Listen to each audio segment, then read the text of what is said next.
yes, the early years classrooms are round about. If you haven't had a chance to look at the classrooms, the teachers are here tonight to show you if you wish on the way out. Và quý vị đang ngồi trong phòng hoạt động chung của khối mầm non. Ở trong đây mình được thiết kế như một lớp học. Vậy nếu quý vị nào chưa có cơ hội đi xung quanh để tham quan thì mình có thể đi sau khi buổi này kết thúc. Just quickly like to introduce the team to you. Our Fundino Tots team, one lady stuck in traffic unfortunately, but Miss is here. Fundino Tots are our very youngest children from about 6 months old. They're welcome here at school. So then moving on to F1, 2 to 3 years old, so our F1 team, we have Miss Tara and Kobe. F2, 3 to 4 years old, we've got Chrissy and Coley.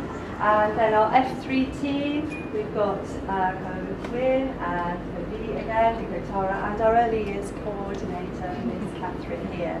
So I'd just like to thank the team for being here tonight.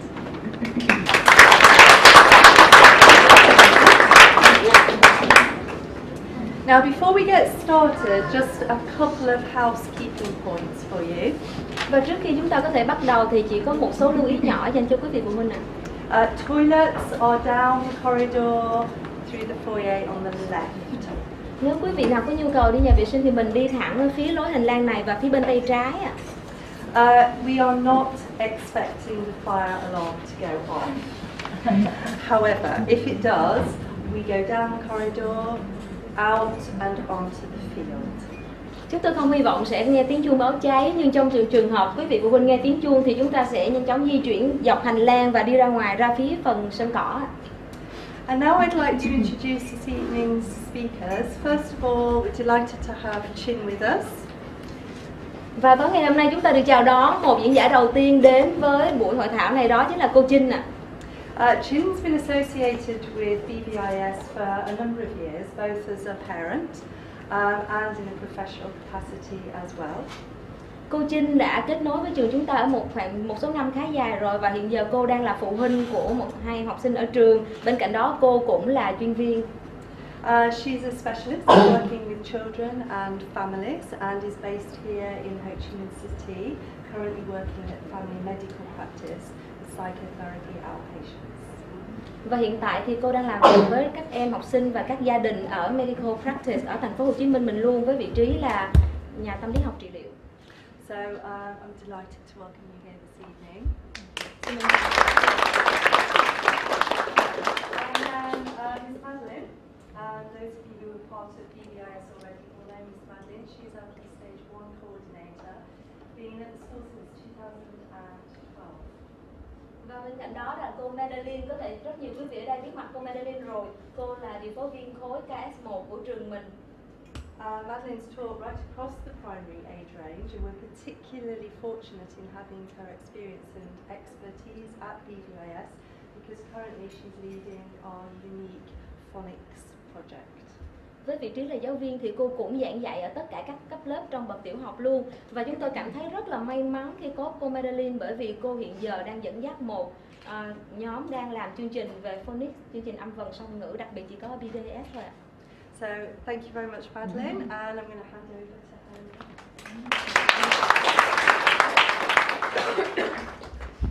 Okay, I'm delighted to see so many of you here. It's always so nice to see so many people from the Bvis parents, and also to welcome new people to our community. It's really nice to see so many of you.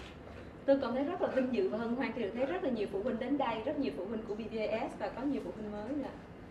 For many of you, you might be used to hearing me talk a lot about phonics and how important it is. But today I'm here to tell you there's even something more important. Và có thể thường ngày quý vị đã thấy cô đây nói rất là nhiều về chương trình âm vần về phonics. Tuy nhiên ngày hôm nay cô sẽ nói một chủ đề mà còn quan trọng hơn nữa. I'm here today to talk about toddlers. Và ngày hôm nay cô sẽ nói về lứa tuổi vừa mới biết đi thôi.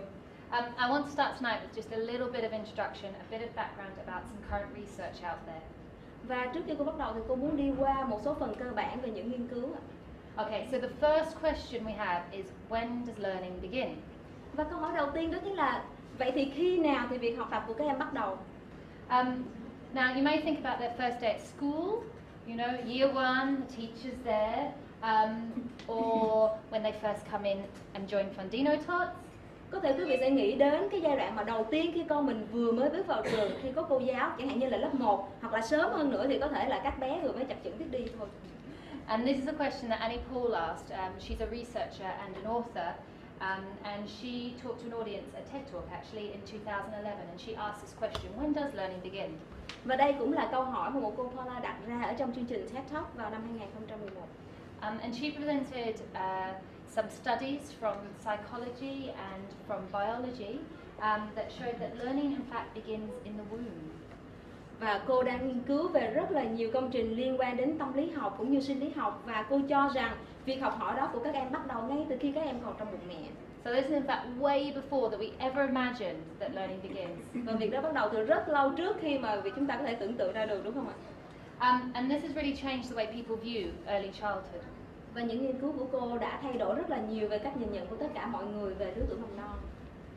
And one of the research papers that she presented that I thought was quite sweet, quite unusual, was this one. It was that the flavors of food that pregnant women eat with their eats, the babies seem to remember and prefer. Và một trong những nghiên cứu có vẻ là khá ngộ nghĩnh và hơi khác thường mà cô đã làm, đó chính là những thức ăn mà người mẹ ăn trong quá trình mang thai ảnh hưởng đến vị giác cũng như là sở thích của bé khi ra đời. So these poor women were forced in their third trimester, one group to drink as much orange carrot juice as they could possibly manage, and the other was to drink water. Và một nhóm phụ nữ được đưa ra nghiên cứu, một số bà mẹ thì được uống rất là nhiều nước ép cà rốt trong giai đoạn thai kỳ thứ 3, và một nửa còn lại thì chỉ uống là nước trắng, nước lã bình thường thôi. And then, if that wasn't bad enough, they got their babies at 6 months old, they mixed carrot juice with cereal, and they tried it, and they found out that the babies who had the parents who had drunken the orange juice, the carrot juice when they were pregnant, actually preferred the cereal with the carrot juice, and the others clearly didn't like it. Và nghiên cứu cũng cho thấy rằng những em bé sau khi sinh ra đến khi được 6 tháng thì các bà mẹ này cho các em dùng thử món ngũ cốc cùng với nước ép cà rốt. Và những em nào mà ngày xưa người mẹ được uống nước ép cà rốt nhiều ấy, thì những em đó rất là thích cái món ngũ cốc với nước ép cà rốt, trong khi những em còn lại thì đặc biệt là hoàn toàn không thích cái món đó. So just watch out what you eat when you're pregnant. Do vậy quý vị nào mà đang có em bé thì nên lưu ý kỹ những gì mình ăn nhé. But what this study does show, and this is perhaps the most important bit, is that babies are effectively taught by their mothers what is safe and what is not. Và một trong những điều được đưa ra nữa đó chính là em bé trong bụng mẹ cũng được mẹ truyền đạt dạy cho những việc mà mẹ cảm thấy như là an toàn và những cái này không an toàn. They're taught about what is good food and what isn't. Và các em cũng được dạy là những món ăn nào là ngon và những món ăn nào là không. And is this continuing to keep your child safe whilst allowing them to engage in the world that we're here to talk about today? Và điều đó sẽ giúp cho các con của mình cảm thấy được an toàn hơn, và đó cũng chính là những điều mà chúng ta muốn chia sẻ ở đây tối hôm nay. And I'm sure you know, as parent of toddlers, that this becomes a lot harder when they're not in the nice protective belly, but when they're running around on the ground and beginning to talk and crawl and walk. Và chúng tôi biết rõ rằng với vị trí là phụ huynh của các bé mà vừa biết đi thì lúc đó các bé không còn ở trong bụng mình nữa, mà các bé đã bắt đầu biết đi, biết chạy và biết nói ở ngoài rồi. So let's fast forward a bit. So we know learning begins really early, but what about this? What is this boy thinking? Chúng ta biết rằng cái việc học của các bé bắt đầu từ rất sớm, nhưng mà liệu quý vị nhìn thấy xem bé Trang này đang làm gì ạ? What's in his mind? What is he learning? And how can he tell this? Và hiện giờ trong đầu bé đang nghĩ gì và các bé muốn làm gì và làm cách nào để bé diễn đạt được điều đó? If you'd asked people 30 years ago, and psychologists would have said, they would have said he's irrational, couldn't tell you, he wouldn't be able to communicate, he doesn't know what's going on in other people's minds. Và nếu như quý vị hỏi một ai đó vào 3 năm về trước thì ngay cả những nhà khoa học thì họ cũng nói rằng các em bé này là không biết gì cả, rất là vô lý, mà các bé cũng không biết phải làm gì, cũng không biết người khác đang nghĩ gì. And probably just about to get into trouble with that big stick. Và có lẽ là sẽ gặp rắc rối khi mà cầm cái cây to đến như vậy. But in the last 20 years, this picture of this irrational child has completely changed. In some ways, they think that toddlers are like our best thinking scientists. Và 20 năm về trước thì bức tranh đó đã được hoàn toàn thay đổi. Rất là nhiều người cho rằng các em bé ở độ tuổi mới biết đi, các em đó suy nghĩ như là một nhà khoa học vậy. And I want to give you just one more piece of research, and I think you'll appreciate this one. Và có thêm một nghiên cứu nữa chúng tôi muốn chia sẻ với quý vị ạ. So a Professor Gopnik A psychology professor at Berkeley University in 2011 presented her study. Và giáo sư Gottnick, đó là giáo sư về tâm lý học ở Berkeley, đã đưa ra một dẫn chứng vào năm 2011. And she said one thing that could be going on in this child's mind is he could be thinking about what's going on in the other child's mind. Và có một điều duy nhất đang diễn ra trong đầu của bé này, có thể là bé này đang nghĩ xem trong đầu người khác đang diễn ra những cái suy nghĩ nào. And I hope with that stick he's thinking kind thoughts and caring thoughts. Và tôi hy vọng rằng với cây gậy trên tay em bé suy nghĩ đến cái gì đó rất là quan tâm đến người khác. And I know thinking of others is a pretty tough skill even for us adults today. Và rõ ràng là nghĩ cho người khác là một kỹ năng cực kỳ khó khăn ngay cả đối với những người lớn như chúng ta ở đây. But it's hard to know, how can we tell what this child is thinking? Nhưng thực sự rất là khó để biết là không biết em bé này đang nghĩ gì. So it turns out the answer is broccoli. Và cuối cùng câu trả lời nằm ở món cải bông xanh ạ. What the researcher did was she got the researcher would take her toddlers, so take 15 and 18 months old children. Và nhà nghiên cứu đã làm như thế này, họ chọn một số bé ở độ tuổi 18 tháng, một số bé ở độ tuổi 15 tháng. And it turns out that toddlers don't actually like broccoli either, and that they love these fish biscuits. Và họ thấy rằng tất cả các bé dù ở độ tuổi nào thì các bé không có thích ăn món cải bông xanh, mà các bé rất là thích ăn cái món bánh cá bên kia. And so what the researcher would do with one group is she'd eat the biscuit, she'd go, yummy, yummy. Và thế là một số nhà nghiên cứu họ đã tiến hành là họ ăn cái món bánh cá bên đó, họ nói trời ơi, ngon quá. And then she'd pick up the broccoli and she'd be like, not nice. Và sau họ nói là cái món bông cải này không ngon. And then with the other half of the children, she'd do the opposite. So she'd pick up the broccoli, broccoli tastes good. Và đối với một nhóm còn lại thì họ đã ăn cái món bông cải đó và họ nói wow, món này ngon quá. Now I'm sure if you've all got toddlers and you're trying to get them to eat, you're like, broccoli tastes good, even if you don't like it, you still have to pretend. Và tôi biết rõ rằng có rất nhiều quý vị phụ huynh đây, nếu như mà có con em ở độ tuổi đó, quý vị có thể là nhiều khi mình không có thích ăn cái món bông cải xanh, nó nhìn vẫn bỏ vào miệng mình, nó trời ngon quá để mình muốn cái con mình ăn. And probably a bit like you with ice cream. Oh yuck, she went like this with the crackers. Oh yuck, doesn't taste good at all. Và mình cũng sẽ giả bộ là ăn cái món bên kia và nói là món này không có ngon gì hết. So what she then found, she then says to the toddler, give me one, give me one. Và sau khi cô làm hai hành động như vậy thì cô nghiên cứu đó mới đưa tay ra trước mặt bé và nói là bây giờ con đưa cho cô một cái.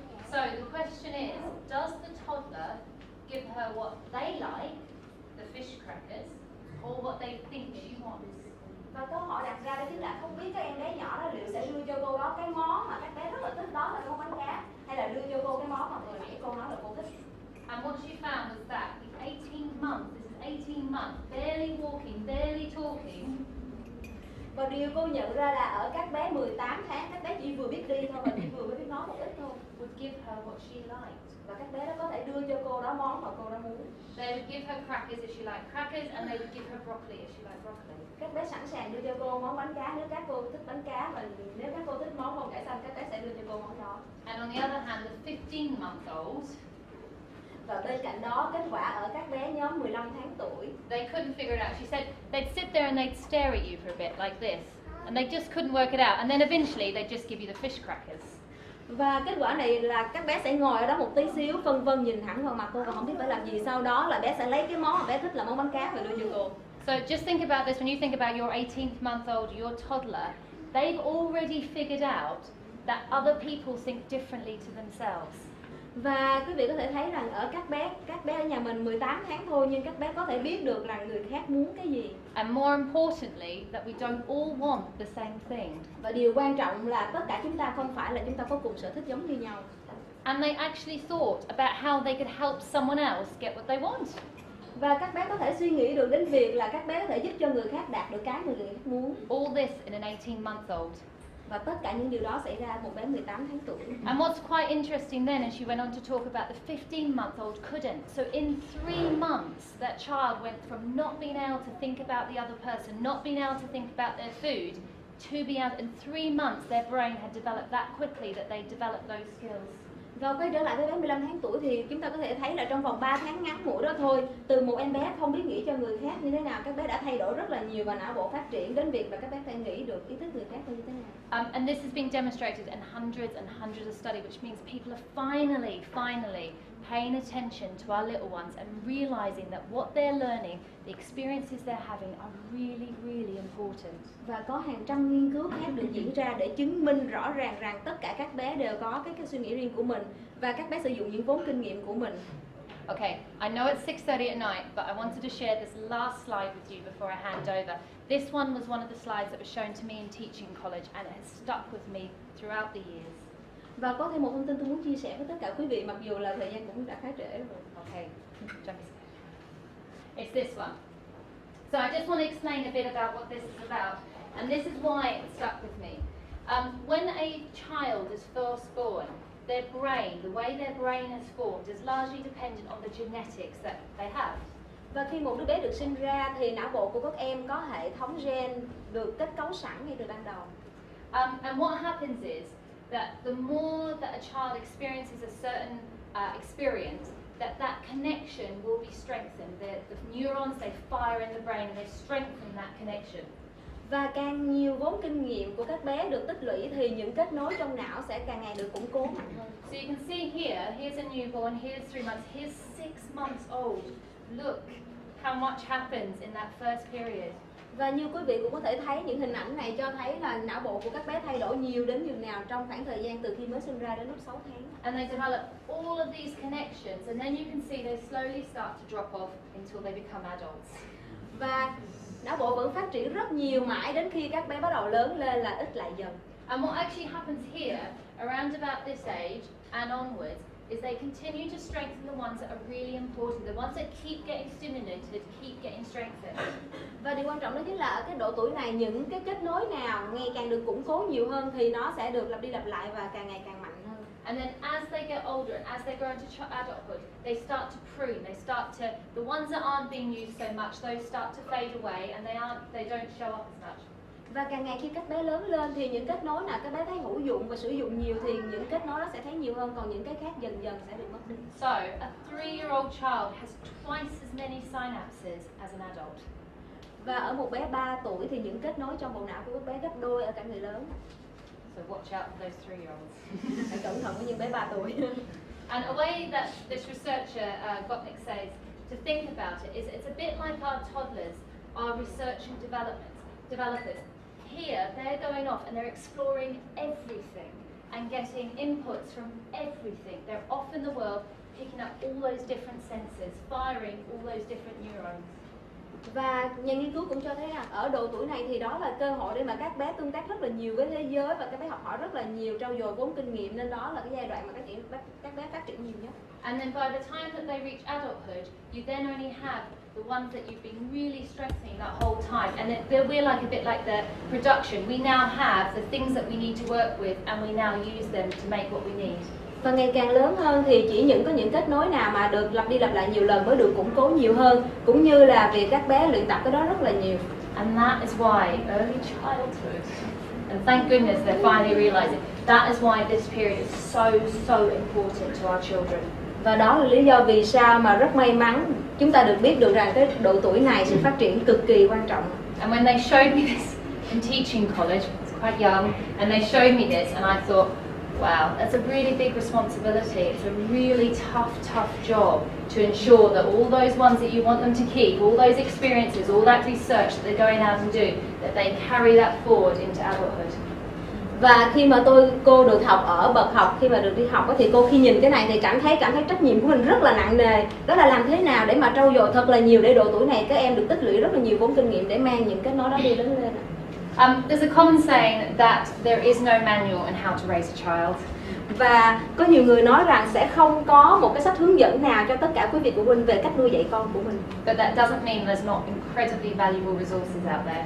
Tuy nhiên điều đó không có nghĩa rằng chúng ta không có bất cứ sự hỗ trợ nào tuyệt vời từ phía bên ngoài. The best thinkers in the world are finally waking up and researching this and researching it and presenting their findings and finding out that our kids do think an awful lot.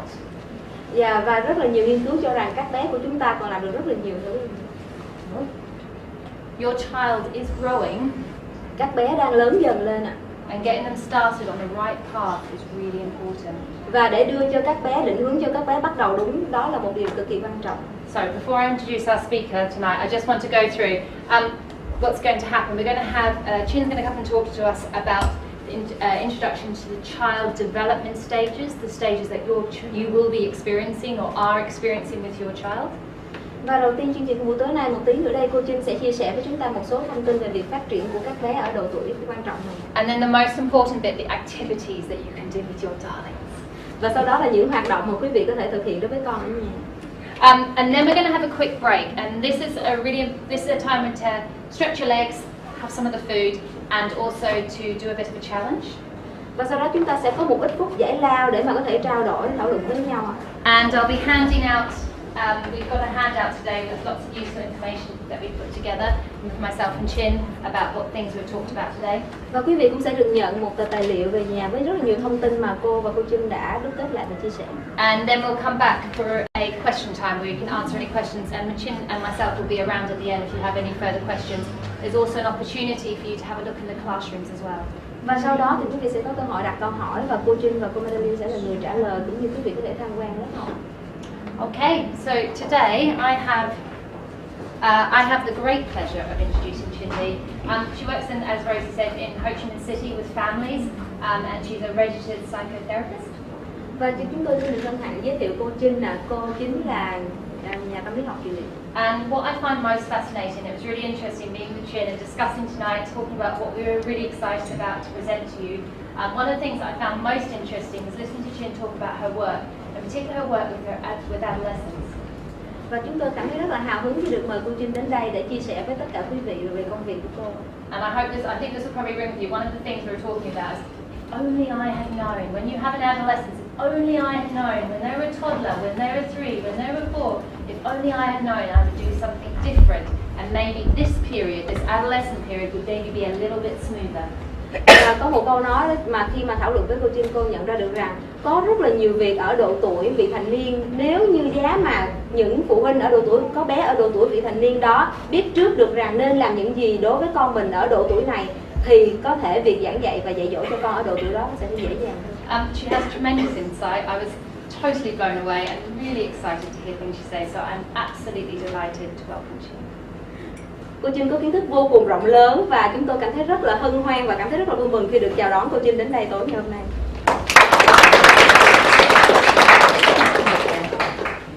Thank you, Madeline, for that very lovely introduction. When I was first asked to speak about toddlers, I was reminded years ago when I had been introduced to a friend of a friend, and I explained that I worked with children and families, and this person looked at me kind of with a blank face and said, so what's it like to work with children? They're a little bit like animals, right? Tôi vẫn còn nhớ lần đầu tiên khi mà tôi được yêu cầu mà chia sẻ về những vấn đề ở độ tuổi này, thì tôi nhớ là hồi trước khi mà tôi gặp một người bạn của một người bạn, thì lần đầu tiên khi tôi nói về công việc của tôi thì người bạn đó hỏi ngay một câu rằng hỏi về nghề nghiệp, và cô đã chia sẻ nghề nghiệp của cô, thì người đó nói vậy thì cô làm việc với trẻ con, vậy thì trẻ con trông như thế nào, chúng có phần hơi giống động vật phải không? Well, so toddlers can be very difficult to understand. They have newly developing language skills and speech and very busy bodies. They have unending curiosity and this very uncanny ability to copy everything you do. Và thật khó để mà hiểu được tất cả các em ở độ tuổi mới tập đi này, bởi vì các em có vốn ngôn ngữ và vốn diễn đạt đang trong giai đoạn phát triển. Cơ thể các em lúc nào cũng bận rộn hết, và các em sở hữu trí tò mò vô tận cũng như những khả năng kỳ lạ để bắt chước tất cả mọi thứ mà quý vị đang nói như đang làm. So, because their brains are still developing and their language skills are still developing, there's constant miscommunication between what you say and what they actually understand. Và vì ngôn ngữ cũng như suy nghĩ của các em đang ở giai đoạn phát triển, nên chắc chắn sẽ có rất là nhiều việc mâu thuẫn xảy ra trong việc mà chúng ta nói các em làm như thế nào thì các em hiểu khác được. So, for example, when you say, please sit down, ví dụ như khi quý vị vô nói với con của mình rằng con hãy ngồi xuống đi, they usually hear something like, please remain standing, please climb the chair, please jump up and down. Mà các em thường hay nghe là con cứ đứng yên đi, hoặc là con cứ leo lên ghế đi, hoặc nhiều khi là con cứ nhảy đi. And for example, when you say, no, you're to your toddler, they usually hear, do whatever you want. Và lấy thêm một ví dụ là nếu như đôi khi chúng ta nói với con mình là đừng, thì ngay khi đó con sẽ nghe được là con muốn làm gì thì làm. So it's a really good thing that toddlers are very adorable. Và đó là lý do vì sao mà các em vẫn rất là đáng yêu ạ. So what are we talking about when we're speaking of toddlers? They are in fact not like animals at all, but they do seem to speak their own language and have their own worlds inside of their heads that's very different than ours. Và rõ ràng là các em ở độ tuổi mới biết đi chắc chắn là không phải giống như động vật như nói ban đầu nhưng mà bởi vì các em có một thế giới rất là riêng, có suy nghĩ riêng của các em nên các em hành xử không có khác như những người lớn chúng ta. So we're talking about the ages between 2 and 4 years old. They've learned how to walk and are just beginning to talk. Và hiện giờ chúng ta đang nói với những em bé ở độ tuổi mới biết đi, đó là những em từ 2 tuổi tới 4 tuổi. Các em chỉ vừa mới biết chập chững đi và bắt đầu nói. These early years between birth and 6 are the years of greatest development, like Madeline has outlined. The changes in the brain, the developing personality, and their developing social skills, which are critical for the rest of their lives. Và giai đoạn từ lúc bé mới sinh đến lúc 6 tuổi là một giai đoạn cực kỳ quan trọng trong quá trình phát triển như cô Madeline đã đề cập đến. Nó là quá trình mà các em sẽ phát triển não bộ cũng như những tính cách, kỹ năng xã hội của mình.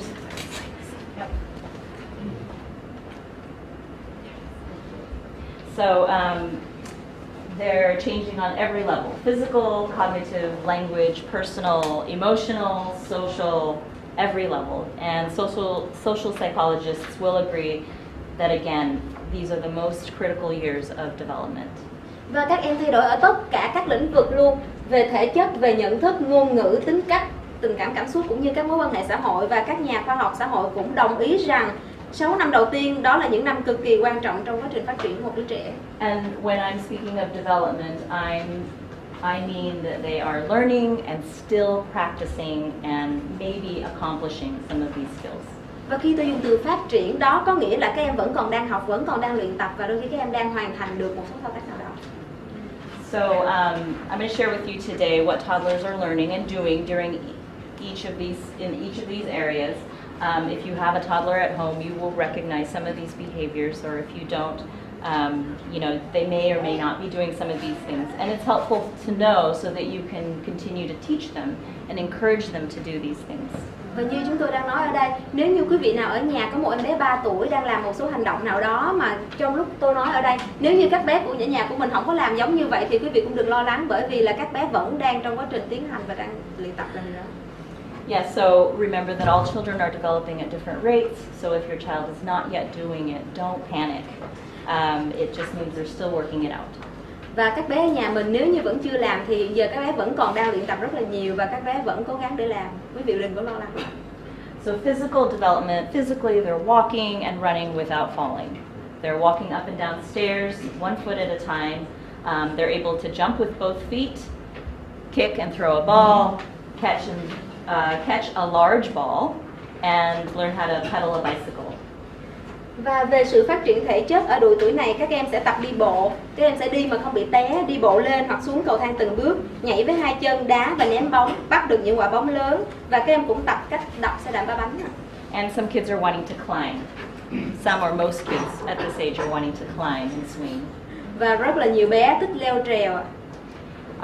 On the small motor skills, they're turning pages in a book using a large pencil or crayon to draw. They're washing and drying their own hands, feeding and dressing themselves, putting on their own shoes. They will not get them on the correct feet. And they're stacking or building towers from blocks. Ở những kỹ năng vận động nhỏ hơn thì các em sẽ tập lật những trang sách và sử dụng những bút chì hoặc bút sáp để vẽ. Các em có thể tự rửa tay của mình, tự thay đồ, tự xúc ăn và tự mang giày dép. Có thể các em chưa mang đúng phí và các em sẽ có thể xếp được những cái mô hình từ những cái khối. In cognitive development, they're learning so many things. They're learning about counting, numbers, letters, sounds, colors, shapes, matching things, sorting things, and doing simple puzzles. Và về mặt nhận thức các em học được rất là nhiều điều như là về số này, về chữ cái, âm, màu sắc, hình dạng. Các em có thể ghép cặp, phân loại hoặc chơi những trò chơi xếp hình đơn giản. They're playing pretend with their toys and with other people. They can remember what happened yesterday. They laugh at silly jokes. They can follow 1 to 2 simple commands, and then they can pay attention for about 3 minutes max. Yeah. Và các em sẽ chơi giả bộ với những đồ chơi của mình hoặc là chơi với người khác. Các em có thể nhớ được những việc xảy ra ở ngày hôm trước, cũng như làm theo 1-2 bước yêu cầu đơn giản, và sự tập trung chú ý của các em chỉ ở tối đa là 3 phút thôi ạ. So like Miss Madeline mentioned, they can learn almost anything at this age, but the key characteristic of this age is repetition. So they want to do things over and over and over and over again. Và như cô Madeline đã nói thì các em ở độ tuổi này học được bất cứ điều gì. Tuy nhiên, vấn đề quan trọng là các em phải luôn luôn thực tập, luôn luôn lặp đi lặp lại những hành động đó. And this is how they are learning. This is how they memorize, or this is how they remember, or this is how they learn to do the task that you're trying to teach them. Và đây chính là cách mà các em học và luyện tập những cái kỹ năng mà quý vị phụ huynh sẽ dạy cho các em. So in language development, you'll notice that they now know the names of the people in their community or their families. Và về phía phát triển ngôn ngữ, các em hiện giờ đã có thể biết và sử dụng được tên của những người xung quanh. They can tell you stories. They enjoy listening to books and hearing stories. They love rhymes and songs and love to speak in silly voices. Và hiện ở độ tuổi này các em có thể là rất là thích truyện, thích sách, thích được ba mẹ kể cho chuyện, thích được hát, và đôi lúc là các em có thể là nói những cái bằng cái giọng rất là ngớ ngẩn. They carry on short conversations and they should understand most of what you say. Các em có thể nói được những đoạn đối thoại ngắn thôi, và hầu như các em có thể hiểu được tất cả những gì quý vị truyền đạt cho các em. As well, your toddler can ask and answer simple questions at this age, and so that is also a really key characteristic of this age. There are a lot of questions. Và đặc biệt là các con nhà mình có thể hỏi và trả lời được rất là nhiều câu hỏi, và đó là một trong những điều rất là đặc biệt ở độ tuổi này, các em hỏi rất là nhiều. There was a study, a British study of toddlers that discovered that girls aged 4 asked the most amount of questions at about 390 questions per day. That's about a question every 2 minutes of their entire waking lives. Và theo như một nghiên cứu ở Anh cho thấy thì các bé gái 4 tuổi hỏi nhiều nhất. Các bé hỏi lên đến 390 câu hỏi mỗi ngày, và trung bình là 2 phút một câu hỏi mỗi khi các bé còn thức. And so at this age, they'll also ask you some of the hardest questions you will ever encounter, even in your adult life. Why is the water wet? Why are you so old? And then, of course, the constant why? Why? Just why? Or what? They want to hear you repeat it. Và ở độ tuổi này quý vị sẽ thấy các bé hỏi những câu hỏi mà đôi khi cả người lớn cũng không bao giờ biết trả lời được, chẳng hạn như tại sao nước thì lại ẩm, tại sao mẹ lại già dữ vậy, và các bé cứ liên tiếp hỏi tại sao, cái gì vậy, cứ hỏi suốt ngày.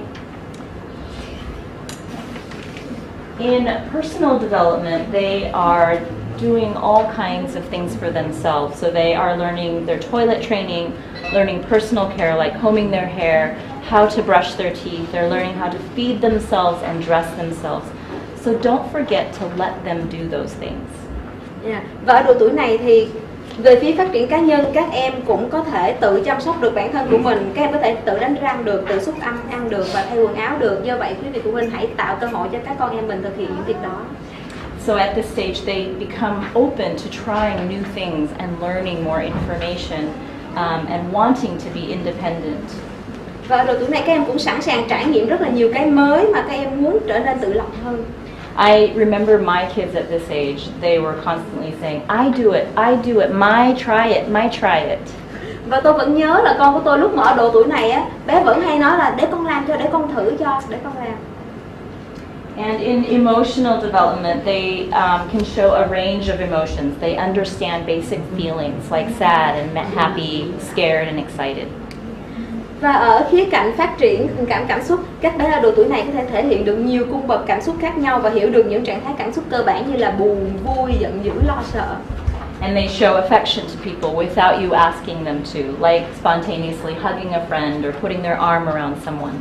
Và đôi lúc các bé sẽ thể hiện tình cảm của các bé đối với những người mà bé biết, đôi khi là mình cũng không cần nhắc luôn, chẳng hạn các bé gặp bạn thì ôm bạn hoặc là choàng tay qua bạn.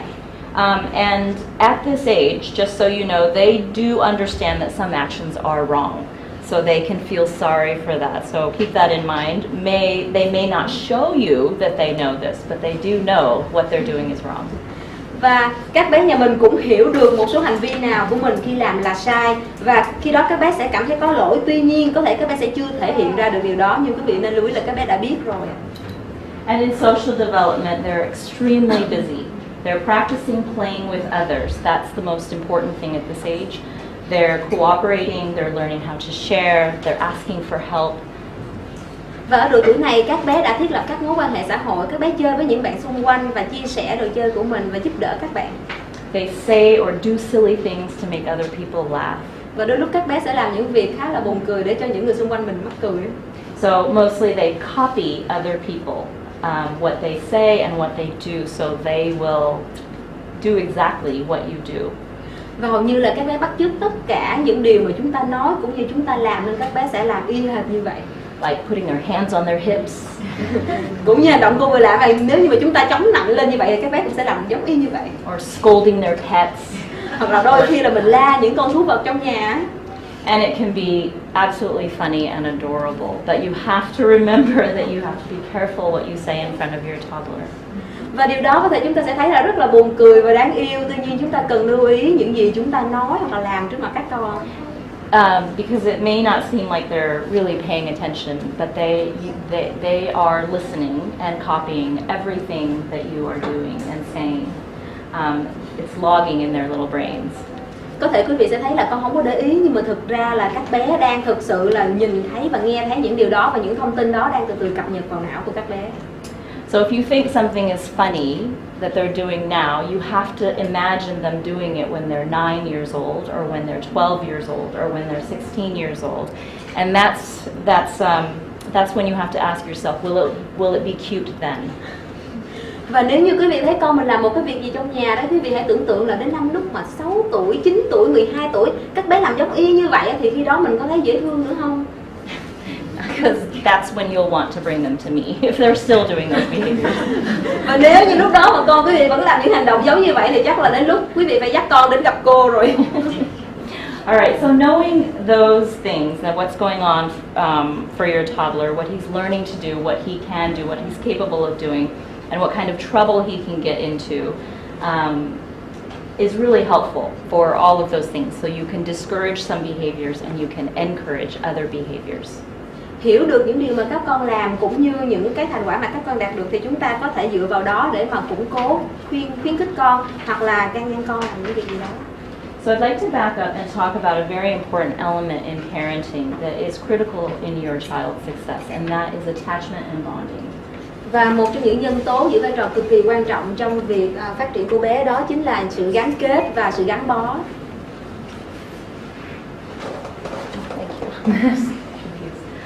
So what is it? Attachment and bonding is the non-verbal connection or love that develops between the child and his caregiver when the child's physical and emotional needs are met. Và sự kết nối cảm xúc, sự gắn kết cũng như gắn bó chính là sự kết nối cảm xúc không lời qua lời nói, được phát triển dựa trên mối quan hệ giữa bé và người chăm sóc cho bé. In the 1950s, a child psychiatrist, John Bowlby, theorized that children are born with the ability to form attachments naturally to their primary caregivers or their mothers or their fathers, because it will help them to survive and to stay safe and to find security under stress or when they're being threatened. Và vào năm 1950, một bác sĩ tâm thần trẻ em đã đưa ra một giả thuyết rằng tất cả các em được sinh ra đều có khả năng tạo nên mối quan hệ gắn kết giữa mình đối với người chăm sóc chính. Người đó có thể là ba, cũng có thể là mẹ, bởi vì đó là cách để các bé được sinh tồn, các bé cảm thấy được an toàn và tìm được sự che chở mỗi khi gặp căng thẳng, khi bị đe dọa. Attachments are formed from child to parent, and parent back to the child. It begins when they're infants. And it happens when we respond to their crying, when we meet their physical needs, and when we come to comfort them when they're sad or when they're scared. Và cái sự gắn bó đó được hình thành ở giữa trẻ đối với ba mẹ của mình, hoặc từ ba mẹ đối với trẻ, bắt đầu từ khi bé mới là bé sơ sinh thôi, khi mà bé khóc lên và chúng ta phản ứng lại tiếng khóc của đó, cái tiếng khóc đó, và chúng ta thỏa mãn nhu cầu cho bé.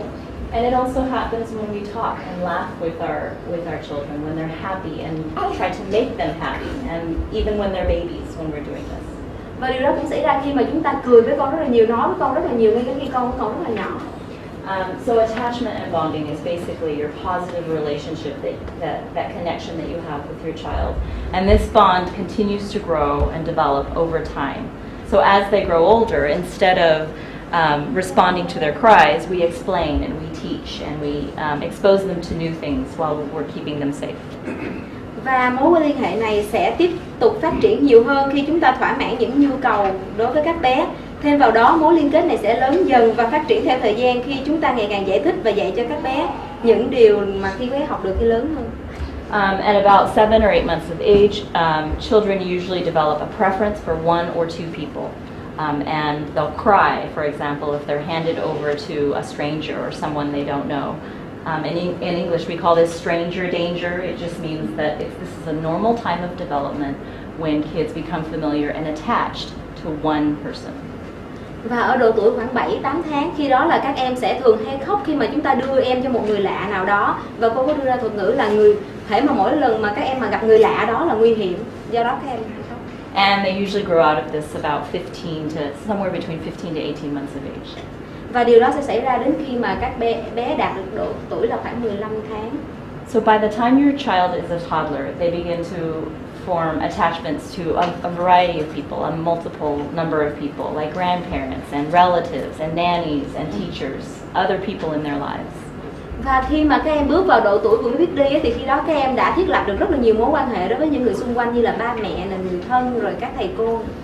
And so, as you can see, you're teaching very important attachment skills from birth to 6 years old, because this is how a child learns to develop relationships throughout their entire lives during this stage. Và chúng ta có thể thấy là chúng ta đang dạy cho các em những kỹ năng gắn kết cực kỳ quan trọng. Nó quan trọng trong suốt quá trình phát triển lớn lên của các em. Because this is also what you're teaching them is how to discern positive relationships from negative relationships that might harm them. Và đó là khi chúng ta dạy cho các em biết được rằng phân biệt giữa những mối quan hệ tốt và không tốt, tích cực và tiêu cực, bởi vì các em phải biết được đâu là mối quan hệ tích cực và tiêu cực. So, in attachment and bonding in the 1950s and 60s, another psychologist, Harry Harlow, did a very interesting and famous study with monkeys. And he took infant monkeys and raised it in a cage with two fake mothers. Và vào năm 1950 đến năm 1960, có một nhà nghiên cứu tên là Harry Harlow đã tiến hành một cuộc thí nghiệm khá là thú vị, đó là đối với những chú khỉ. Ông đưa một nhóm rất là nhiều chú khỉ vào ở chung một nhau và chú khỉ sẽ được ở với hai người mẹ giả. One mother was made of wire, and the other mother in the cage was made of cloth or soft material. The wire mother had milk, while the soft mother did not.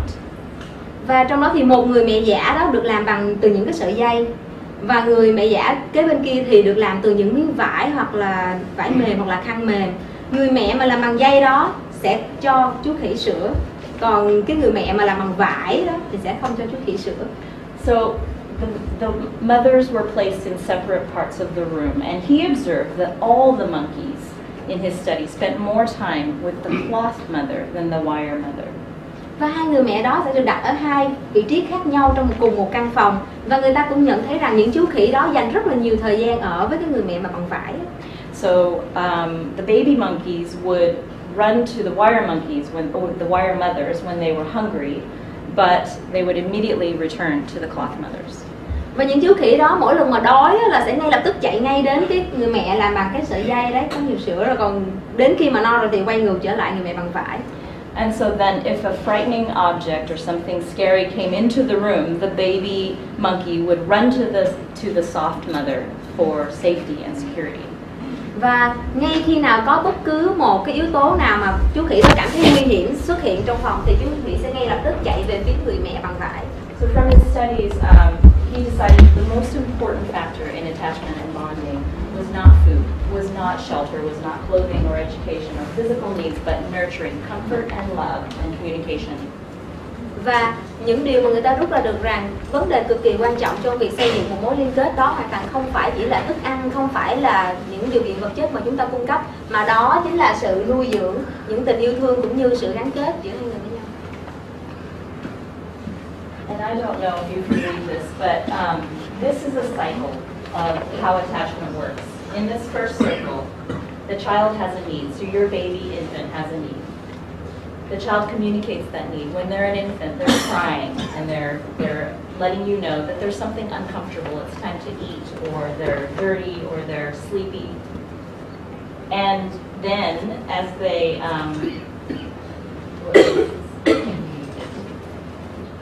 and then you meet their needs. So you address that need. You respond to that need by thinking to yourself, oh, it's time to eat. Oh, or they must be tired. I'm going to try and put them to sleep. Và như chúng ta thấy ở biểu đồ tròn ở đây, đầu tiên là đứa bé sẽ có nhu cầu xảy ra trước. Sau đó, đứa bé sẽ tìm cách nào đó chuyển tải nhu cầu đó đến cho người nuôi dưỡng của mình. Và ngay sau đó thì chúng ta là người chăm sóc của bé sẽ là người đáp ứng, sẽ suy nghĩ thử xem có thể là em bé đang khóc vì đói như thế nào, chúng ta sẽ đáp ứng cái nhu cầu đó. So in this period here, your child's needs are consistently met over time. Like they're every single time they cry, you respond to that need, and each time you do that it's pleasurable and they enjoy that. Và những nhu cầu của bé này cần được thỏa mãn liên tục. Mỗi lần các bé xảy ra nhu cầu thì đó là lúc chúng ta sẽ đáp ứng nhu cầu đó, và khi xảy ra liên tục như vậy, các bé sẽ cảm thấy rất là dễ chịu. So over time your child learns trust, they learn safety, they learn security, and then your child, as they grow and able to walk, they're able to venture away and explore the world around them. Và trong tiến trình các bé lớn lên, các bé cũng sẽ học được đâu là an toàn và đâu là không. Và khi đó các bé sẽ có cơ hội để khám phá thế giới xung quanh của mình. And you'll notice this, as they run out and play at this age, they will run out and play, and then they will come back to you. They will come back to you to check in as a secure base. Và như chúng ta cũng biết là dù cho các bé có lớn lên đi ra ngoài khám phá thế giới thì cũng sẽ có lúc các bé sẽ quay về vị trí của mình, mà xem bố mẹ giống như là một điểm tựa an toàn vậy. And this happens throughout your lifetime, and this is very important for later in adolescence, for example. Và cả tiến trình này sẽ diễn ra rất là nhiều trong qua quá trình của các bé, và nó sẽ xảy ra khi các bé lớn lên. So this is called positive attachment, and they will return to you for safety. They will return to you for protection, for questions, for assurance and answers, anything that they don't understand. And this is why it's important, because they will want to learn what you teach when they love you. Và sự gắn kết này là tích cực khi mà các bé lúc nào cũng muốn quay trở lại bên mình để mà tìm ra được câu hỏi, để mà được che chở, để mà được bảo vệ. Và điều quan trọng nữa là các bé luôn muốn được học hỏi những điều mà mình dạy cho bé. They'll be able to better accept and integrate the things that you teach them. Và các bé sẽ nhìn nhận và bắt đầu là tiếp thu những điều mà chúng ta dạy. Because they know what you want, they will be able to make good choices based on what you teach them and to learn from their mistakes. Và từ đó các bé sẽ học được cách đưa ra lựa chọn đúng đắn và học hỏi từ những sai lầm của mình. And when they are in trouble, they'll know how to come back and stay connected with you. Và ngay khi các bé gặp rắc rối gì đó trong cuộc sống, các em sẽ ngay lập tức quay lại và tìm đến mối liên kết đối với bố mẹ. And therefore turn to you for protection. If they make a mistake out in the world, they will come back to you and ask your advice and ask for explanations and continue to ask for answers from you. Và khi các bé gặp những vấn đề rắc rối đó, các bé sẽ ngay lập tức quay về quý vị để mà tìm được câu trả lời, tìm được sự an toàn che chở. So therefore, this bond that has been developed since your child was an infant, it will continue through the toddler years, that you continue to develop that. And so your job basically is to provide protection and safety, and to provide comfort and love. Và những mối liên hệ gắn kết đó được hình thành ngay từ rất nhỏ, và chúng ta cho các bé biết được sự bảo vệ, cũng như biết được an toàn, cũng như là cho các bé cảm thấy dễ chịu, được yêu thương, được nuôi nấng. And of course you're providing food and shelter, and if you're here, you're providing education as well for your child. Và chắc chắn là nếu như quý vị có ở đây thì quý vị cũng đã là những bậc phụ huynh đã cung cấp rất đầy đủ cho con mình về mặt như thức ăn, rồi quần áo, cũng như là một nền giáo dục rất là tốt. So what does it mean to provide safety and protection at this age? It means that kids this age, slides are a little different. That's all right. And it means that kids this age must always be supervised.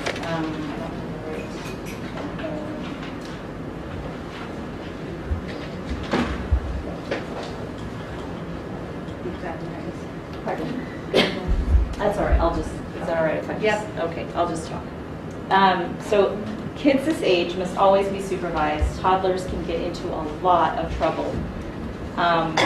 I remember a story from when my child was 3.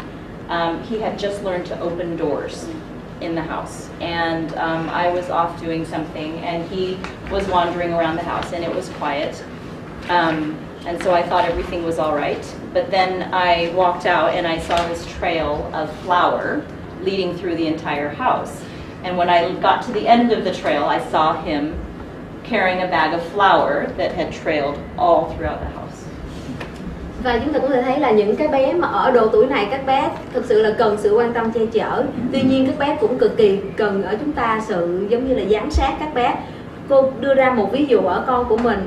Cô nhớ lại hồi lúc mà bé 3 tuổi ấy, thì khi đó ở trong nhà cửa cô để quên là không có khóa, nên là khi đó cô cũng ở trong khu vực đó thôi. Sau đó là một lúc sau khi ra thì cô thấy có một cái dấu hoa đầy ở dưới sàn nhà, và cô đi lần theo cái dấu đó một hồi thì cô lại thấy là thì ra là bé nhà cô và đang cầm nguyên một cái một cái chậu hoa rất là to đem vô cất trong nhà. And there's a quote about this age that says, "Silence is golden unless there's a toddler in the house, and then it's suspicious."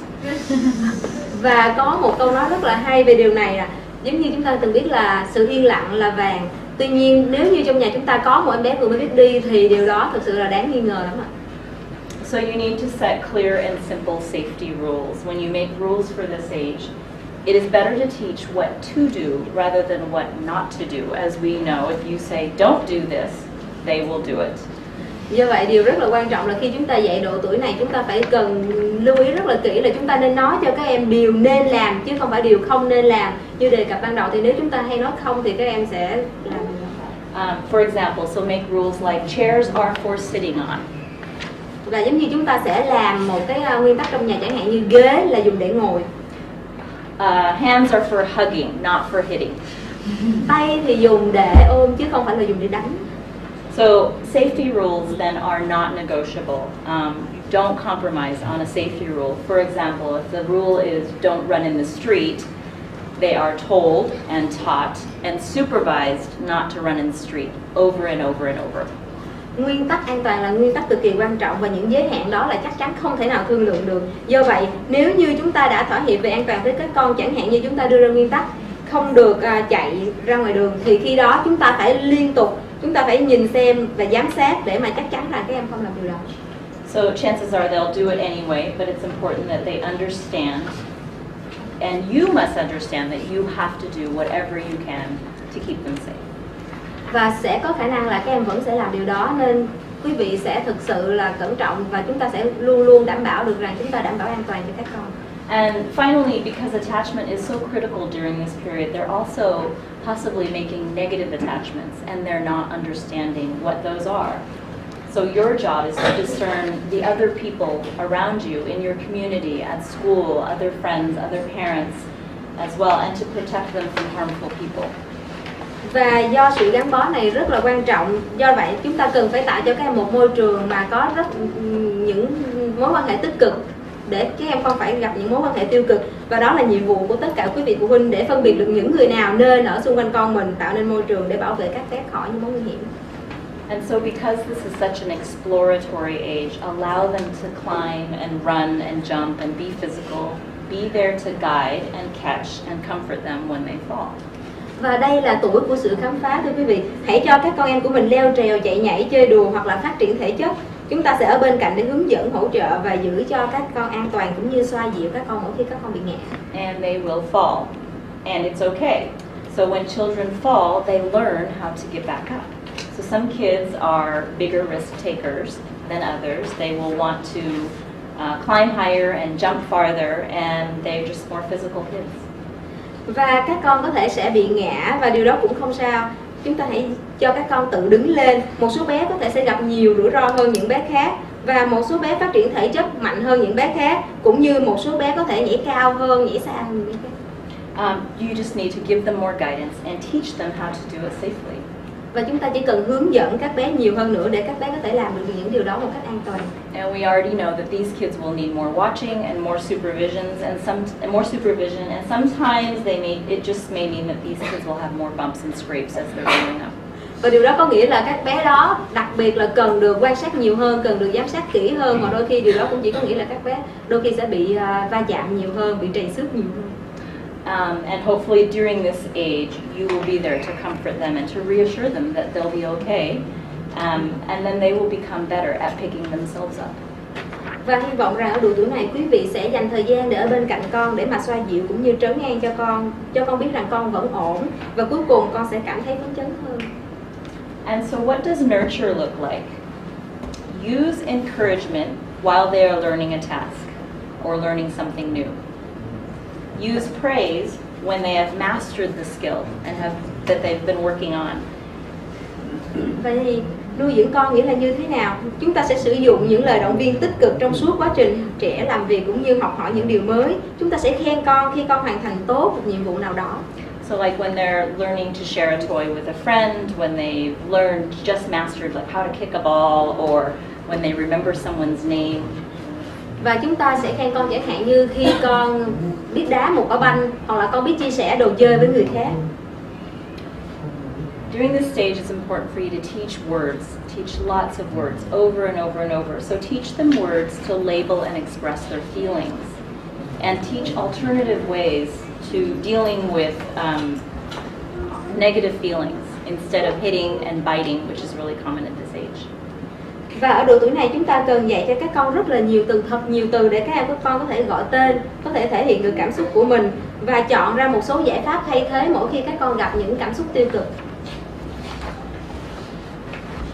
As well, if you want a stable and predictable toddler, establish a regular schedule and routine for your toddler from the time that they are babies, for playing, a time for eating, a time for sleeping.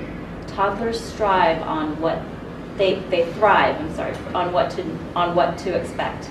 So they want you to be consistent, and they really thrive on your consistency. Và con mình có được, nếu quý vị muốn con mình phát triển ổn định và dễ đoán được thì chúng ta hãy lập nên một cái lịch hoạt động cụ thể cho con vào hàng ngày từ khi các bé còn rất là nhỏ, chẳng hạn như giờ ăn là giờ nào, giờ ngủ là giờ nào, giờ chơi là giờ nào. Và các con của mình, quý vị cứ yên tâm là các bé rất là giỏi trong việc biết mình đang phải làm gì, nên chúng ta nên nhất quán với những việc chúng ta đang làm. So also give only one or two commands at a time. At this age, any more than that is very confusing. Và chúng ta chỉ nên đưa ra một hoặc là hai yêu cầu mỗi lần, bởi vì nhiều hơn số đó thì các bé sẽ cảm thấy rất là rối.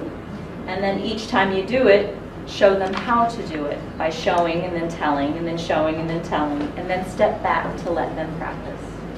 Và mỗi khi chúng ta dạy cho con điều gì thì chúng ta hãy hướng dẫn cho con và nói cho con nghe, hướng dẫn rồi lại nói, làm đi làm lại như vậy, và sau đó chúng ta sẽ lùi lại để cho các con tự làm. Nurture also means that you're setting up appropriate boundaries and limits for your child's behaviors and choices. We all have limits and guidelines in which we have to live our lives, and it's really important to begin teaching that at this age. Và sẽ rất cực kỳ quan trọng nếu chúng ta có thể dạy cho các em là chúng ta sẽ luôn có giới hạn, và chúng ta sẽ định hướng cho những em những việc, những làm, cách cư xử, cách để biết làm như thế nào để giữ cho bản thân mình được an toàn, luôn được khỏe mạnh. So as your child, it is your job to set limits for your kids until they're adults, and rules at this age tend to be quite simple because you're in charge. So like what TV shows they can watch and for how long, how they play with their friends, and all kinds of rules like that, and you need to follow through with those rules. So be firm in setting your limits. Việc thiết lập ra những giới hạn cực kỳ quan trọng, chẳng hạn như các bé có thể coi TV được hay không, các bé nên chơi với bạn trong bao lâu, và là phụ huynh thì chúng ta nên thiết lập ra những giới hạn như vậy và luôn luôn bám sát cũng như nghiêm khắc trong việc thực hiện những giới hạn đó. Be very patient with your child's mistakes and misbehaviors. Remember that they're still learning. So spend more time teaching and explaining than punishing at this age. Và quý vị hãy luôn kiên nhẫn đối với con của mình, dành nhiều thời gian với con hơn, dành nhiều thời gian khuyến khích hơn thay vì là phạt các con. So, however, if a punishment or a consequence is necessary, it should match the behavior, not your level of anger or your mood. Và mỗi khi quý vị có nhu cầu muốn phạt các con điều gì đó thì hãy nên nhớ rằng hình phạt đó phải tương xứng với việc làm sai của con, chứ không phải là tương xứng với cái cơn giận của mình lúc đó.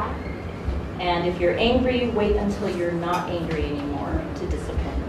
Và nếu như quý vị cảm thấy mình đang rất là giận dữ thì hãy đợi đến khi nào mình không còn giận được thì khi đó hãy phạt con. provide clear explanations for the misbehavior and why. Và chúng ta cần phải cho con biết lý do tại sao các con làm sai. There can be a lot of demands and temper tantrums and fits during this age about what they want or don't want to do. And so use humor to diffuse the power struggle. Tickling, telling jokes, being silly.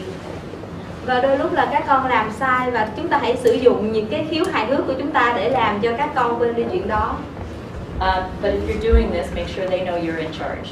Và nếu như chúng ta sử dụng khiếu hài hước của mình để dạy cho các con thì quý vị hãy nhớ là phải để cho các con thấy được rằng chúng ta vẫn là người quyết định.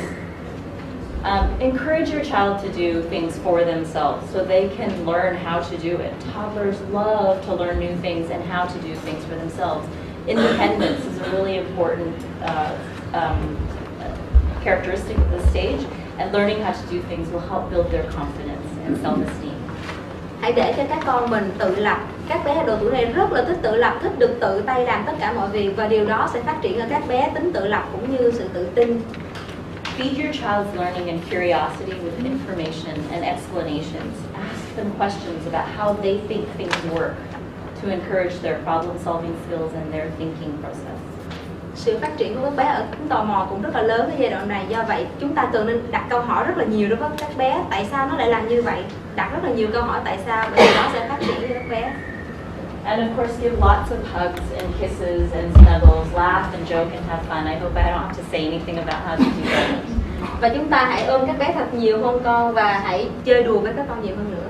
Parenting at this age is extremely demanding, and it is so much fun. Most toddlers have such a natural enthusiasm to learn new things for themselves, and it's such a great opportunity for teaching. So trust that they're learning, and they will get it. Và đối với vị trí là phụ huynh, chúng ta giảng dạy các con ở giai đoạn này cực kỳ khó khăn bởi vì các con được học được rất là nhiều. And you'll get it too. Và quý vị cũng sẽ học hỏi được rất là nhiều.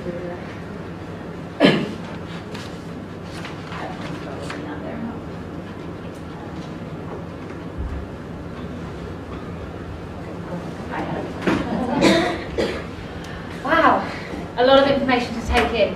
I know you've been sitting for quite a while, so what I'd really like to do, one of your best resources will be this community right here. You're all parents. You're here. You're all parents of toddlers. Và vốn kiến thức vô cùng lớn lao mà quý vị có thể sở hữu được ở đây đó chính là cộng đồng tất cả các phụ huynh mà đều có con em ở độ tuổi đó. Now, I did explain this to Catherine, and I said at 7:15 on a Thursday night, what the parents of toddlers really need is a large glass of red wine. Và điều mà tôi đã nói với cô Catherine đó là vào lúc 7:30 ở buổi tối ngày hôm nay thì điều mà tất cả quý vị phụ huynh ở đây muốn là một ly rượu to. Unfortunately, at BVIS we have policies. Tuy nhiên trường chúng ta không cho phép điều đó xảy ra. And not even I could get them broken. So at the back there is some strong coffee. There are some delicious sugary sweets and some buns. And I would just ask, spend the time. There is a challenge, but I can see if your parents are toddlers, you're definitely flagging by this stage of the game. So talk to other people in the room. Ask them what they love about the toddler. What do they find hard work? Share some stories. Chin and myself will be around for some questions. You're also welcome. Our wonderful teachers have stayed tonight. Welcome to go and have a look in the classrooms. Go and see what they're doing in there. Grab some ideas that you can take home, you can use at home. There's some really simple ones. Beautiful ones with pegs and printouts of characters from storybooks, some really good ideas. So please feel free to stay and have some food, talk to the people you're with, and have a look around the classroom.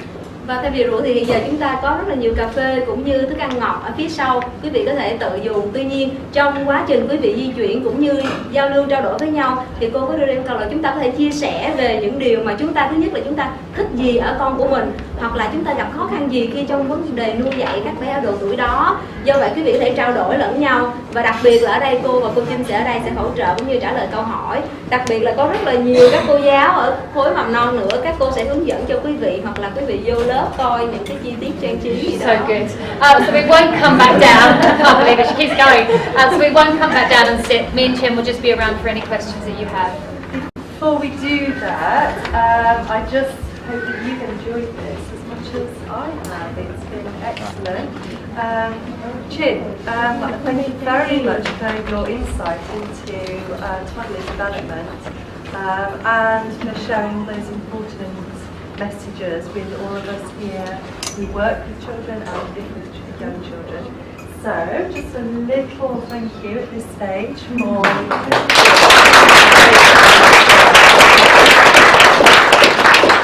and Madeleine, I think you gathered that she's very passionate about working with young children here, and thank you for sharing that great research right at the beginning. So thank you very much for your talk. Thank you.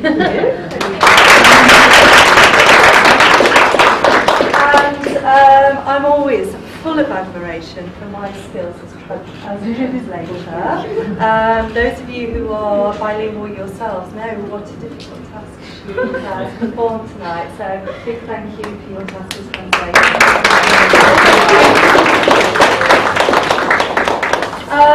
Just before, some of you will stay longer than others, I'm sure. I just wanted to say that if you have enjoyed this evening and you'd like to come back again for another seminar, our next one is on the 7th of January. That one will be talking about young people at the other end of the spectrum, which is all about admissions to universities and studying universities abroad. Our principal will be leading that presentation, and we'll also have video clips from a range of different universities to give you some idea about the application stage, the admission stage, and then when your young people go off to study there. So if you think that sounds like a fascinating topic, you're very welcome to come back in January. Vào tháng Giêng này thì nếu quý vị phụ huynh cảm thấy thú vị hoặc thích thú thì quý vị có thể đến tham gia một buổi hội thảo khác. Mà lần này chúng ta sẽ không nói về độ tuổi nhỏ này nữa mà nói về bậc học đại học. Khi đó cái người mà đưa ra những phát biểu đó sẽ là thầy hiệu trưởng, và thầy sẽ chia sẻ cùng tất cả quý vị những thông tin về việc đăng ký ở bậc học đại học, và thầy có những cái đoạn clip ngắn để cho quý vị có thể có một bức tranh chung về quá trình nộp đơn như thế nào hoặc học ở đại học như thế nào với quan của mình. Okay, once again, thank you very much for coming. Refreshments are there, our speakers are here, and our teachers are in place. Thank you.